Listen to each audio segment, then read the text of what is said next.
Isojoella, lähdepohjaisen ja poikkeuksellisen kirkasvetisen järven rannalla, odottaa Kangasjärven leirintäalue. Täällä kesäpäivä kuluu uiden, saunoen ja rannasta nauttien. Voit lähteä järvelle suplaudalla tai veneellä, kalastaa, pelata lentopalloa tai kiertää järven rauhallisissa maisemissa. Lapsille löytyvät turvallisen oloinen ranta, leikkikenttä ja mukavaa tekemistä koko päiväksi. Voit yöpyä pienessä mökissä, teltassa tai omalla asuntoautolla tai vaunulla.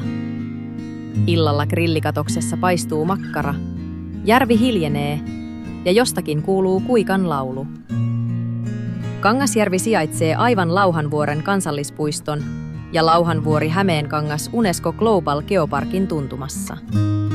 Alueen reiteillä kohtaat muinaisen luonnon tarinan, erämaisten soiden rauhan sekä Kivijatan ja Aumakiven kaltaisia ainutlaatuisia kohteita.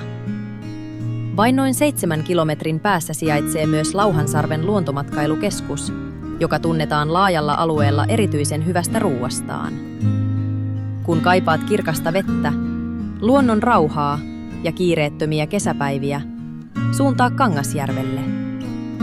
Tampereelta matkaa on noin 140 kilometriä, Porista ja Seinäjoelta vain 90 kilometriä ja Vaasastakin noin 120 kilometriä.